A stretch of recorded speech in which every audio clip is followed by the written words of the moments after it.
இங்கே கரநாடி OH minus, இங்கே இலத்திர நாடி H பிளஸ்.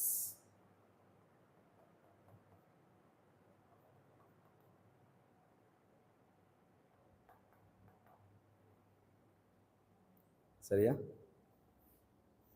ஸோ இலத்திர நாடி என்ன,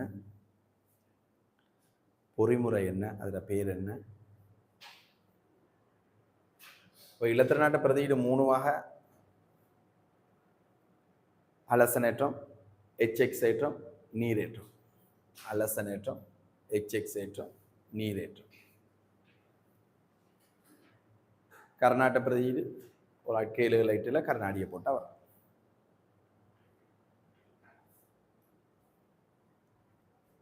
எல்லாத்துக்கும் பென்சீன் தானே, அதில் நடுவுக்கு இது அடிப்படையில் மேவே இங்கே தான் அப்படி எடுக்கணும். ஃபைனலில் அடிப்படையில் நினச்சிடக்கூடாதா? இல்லாட்டி பென்சீன் வட்டம் தராட்டி வேறு தாக்கம், வட்டம் தந்தா வேறு தாக்கம். தராட்டி என்ன தந்தா என்னன்னு எழுதுவோங்க. இப்படி தராட்டி என்ன நடக்கும், தந்தா என்னன்னு நடக்கும். ரெண்டுக்கும் ஆன்சர் கொடுங்க. ஃபைனலில் எப்படி தரானோ அதுதான் ஆன்சர். இதுக்கு சோடியம்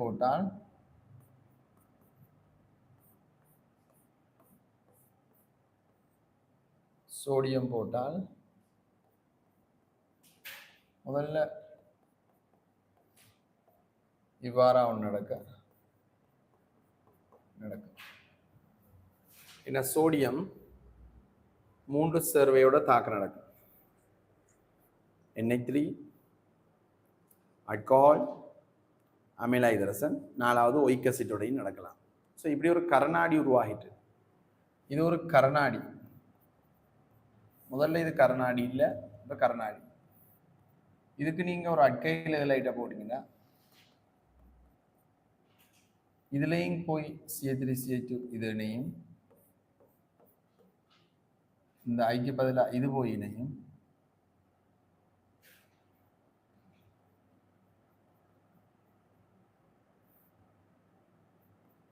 இப்படி வரலாம். இந்த ஓக்கு பக்கத்துலேயும் போய் CH2 CH3 இணையலாம். என்ன கரநாடி இந்த ஐக்கு பதிலாக இணையும். ஏன்னா உங்களுக்கு தெரியும் RXக்கு பக்கத்தில் ஒரு கர்நாடியை போட்டால் இந்த எக்ஸுக்கு பதிலாக இந்த கரநாடி போய் இணையும். ஸோ இதுதான் கரநாடி, இவ்வளவும் கரநாடி. இதை போய் இதுக்கு பக்கத்தில் போட்டால் இதை எடுத்து போட்டு இதில் ஒன்று, இதை எடுத்து போட்டு இதில் ஒன்று இணையும்.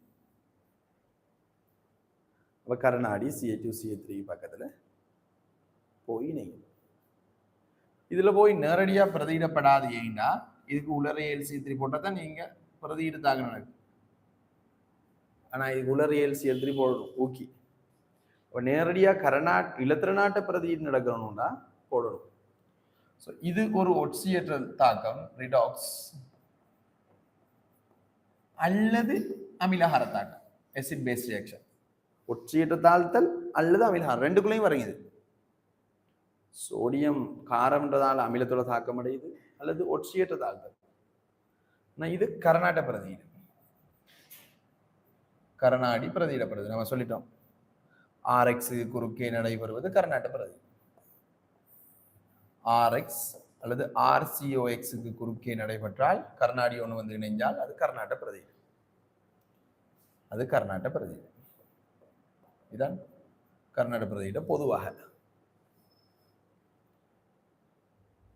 இது பென்சீன் இல்லாம இருந்தாலும் இதான் நடக்கும். இதுக்கு நீங்க சோடியம் போட்டாலும் இதான் நடக்கும், CH3 CH2 போட்டாலும் இதான் நடக்குமா?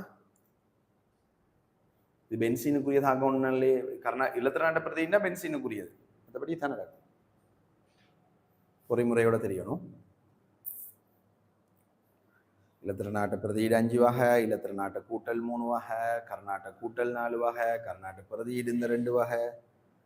இவ்வளவுதான் 2, 3, 4 என்று ஞாபகம் வச்சுக்கொள்வதன் மூலமா இவ்வளவுதான் மட்டுப்படுத்தலாம்.